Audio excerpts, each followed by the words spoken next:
Hey guys, how's it going? It's Al. It's time to take a week 3 look back. I'm going to do a recap of how everything went in week 3 NFL DFS on Draftkings. I'm going to look at my Best Buys article from ESPN Plus and find out where I was right, where I was wrong, and specifically look at the places where I got lucky or unlucky. Like if I was right, was I right on process or did I get a little bit lucky? And there was definitely a spot like that this week.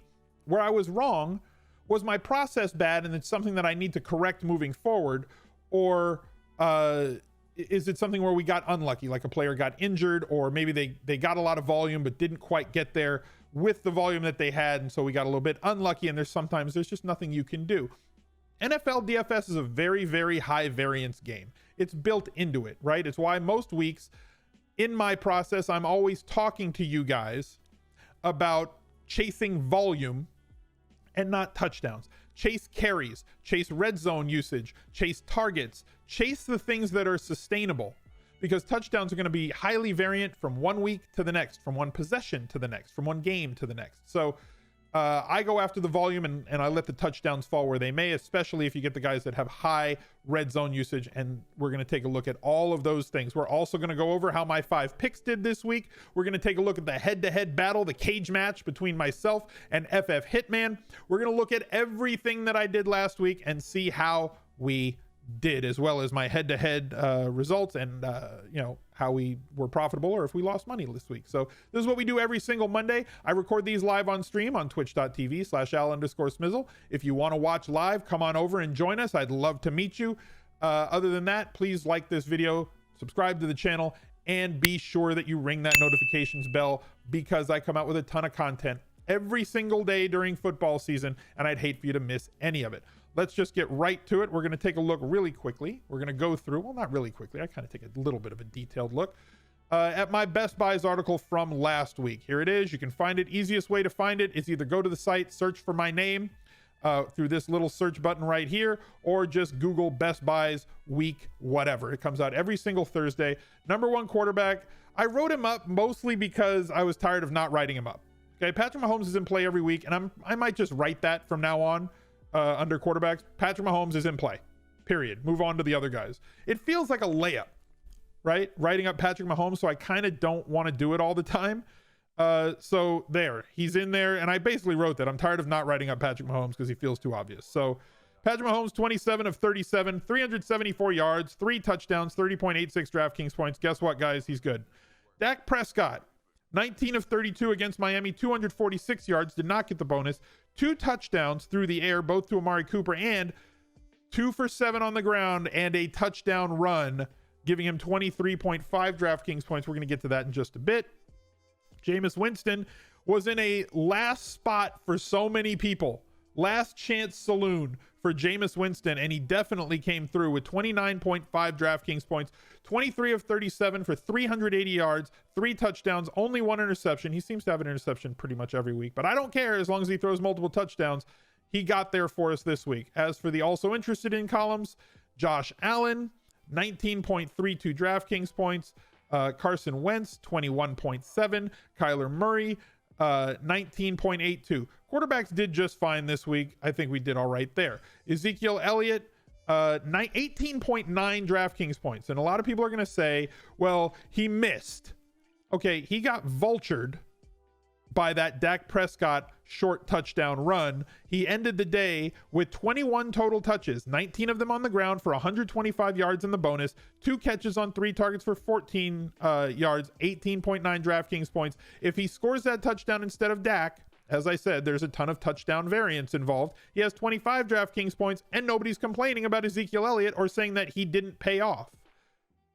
He did what I thought he was going to do. Got over 20 touches, was extremely efficient against this Miami team. Unluckily, he did not score a touchdown. Austin Eckler did not have the most stellar week. He did what we thought he would through the air, 7 catches on 7 targets for 45 yards, only 9 of 36 on the ground, 15.1 DraftKings points. Didn't smash, but didn't kill you either. Aaron Jones, I got ridiculously lucky with this one, right? The process felt right.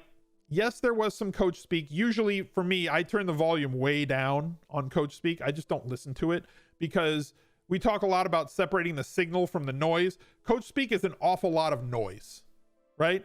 and you can make decisions with coach speak that lead you down the wrong path.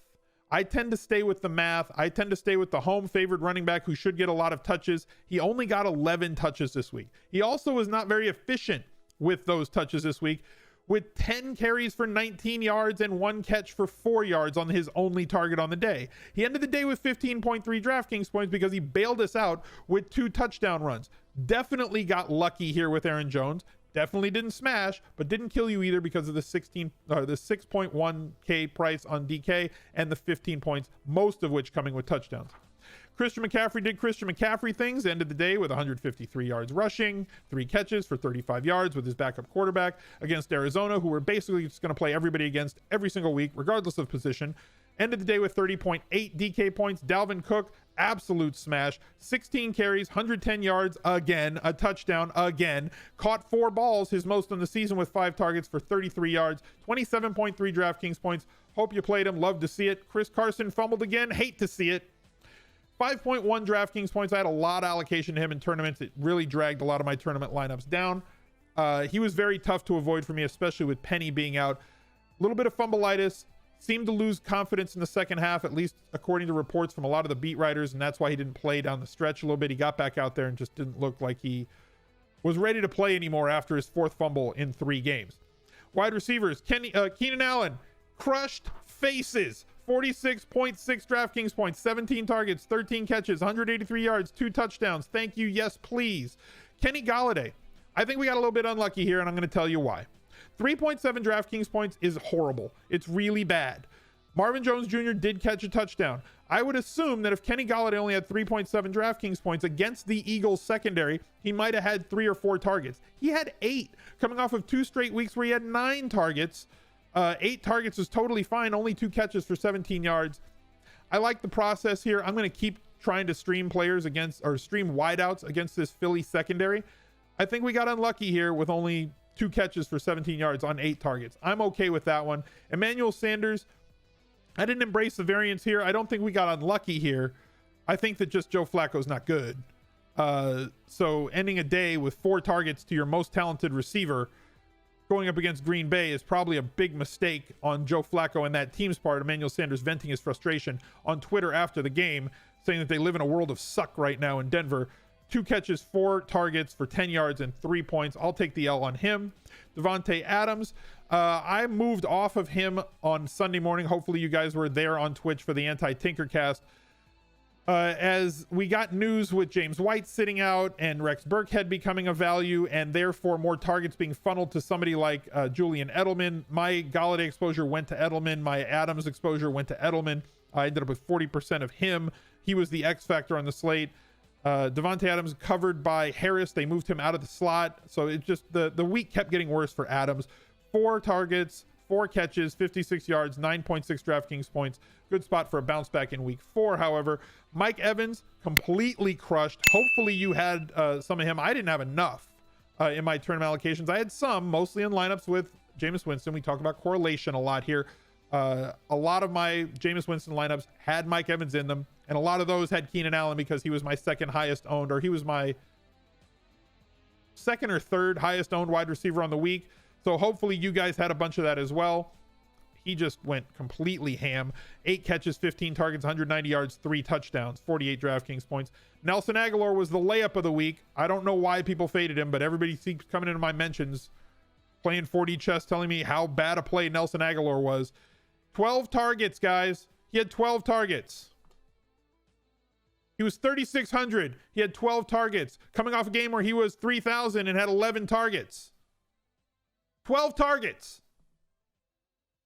8 catches, 50 yards, 2 touchdowns. You could argue touchdown variance in the exact opposite way that we talked about it with Ezekiel Elliott. He was on the right side of touchdown variance. 100%. Totally agree.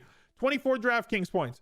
If there is a week 4 wide receiver on the board, and I guarantee you that he is 3,600 and will have 12 targets, I also guarantee you that you're going to play him. And you're not going to galaxy brain your way out of that play.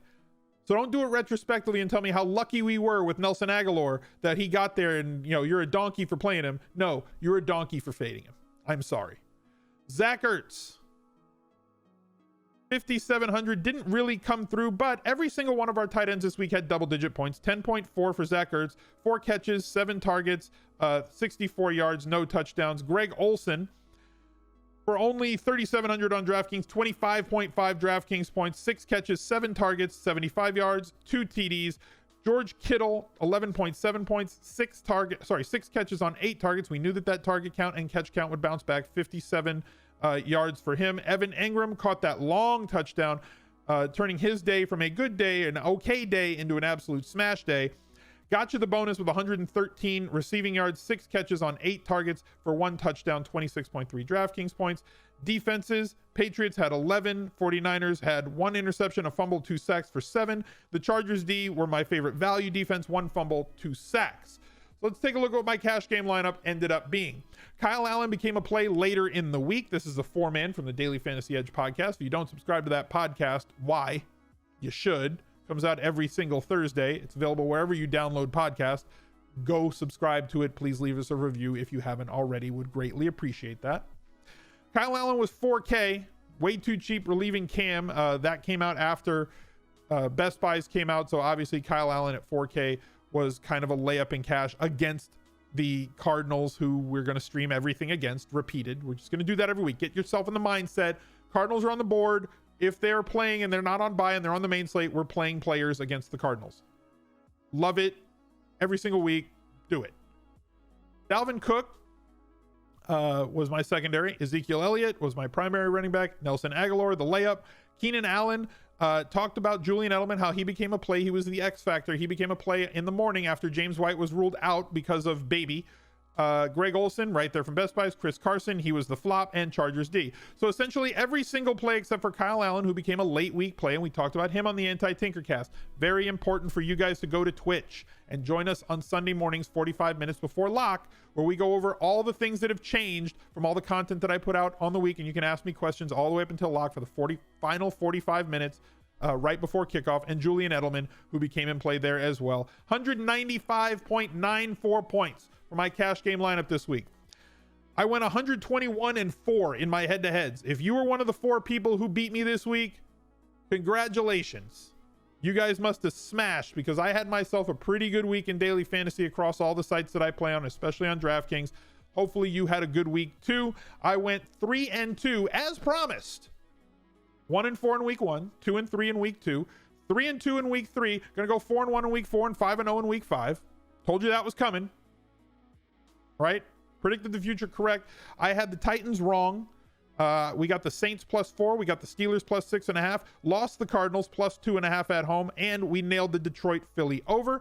And the final thing on the week, it says UNC 44 because Mike Wright, the Hitman, the FF Hitman from the Fantasy Footballers, could not join a DraftKings tournament because he is in Arizona. It's not allowed there. So we drafted a team live on stream last week. If you watch that head-to-head battle video, we have another one coming this Wednesday with Manny Laura from the DFS community, both on Twitch and on DFS Twitter. Good dude. Can't wait to compete against him in the cage match. Here's our game. This game got really close. Greg Olsen, when he caught that second touchdown, Hitman got real close to me. Hitman was scaring me. He actually took the lead like 148 to 146. And then Keenan Allen just went bonkers the rest of the day. So I'm 1-0 in cage matches. You're undisputed, undefeated cage match DFS champion of the world. That's going to do it for the week 3 recap. I hope that you guys had a good week. I know that I did. I felt that my content was a little bit on point this week. We nailed it on the podcasts. Thought that Best Buys did good enough to allow you to put together a really, really good cash game lineup, as well as have some good tournament lineups on top of that. So please, if you would be so kind, like this video, subscribe to the channel, and hit that notifications bell going, because got a whole lot more content for you in week 4. Good luck to you guys. Catch you later. Bye.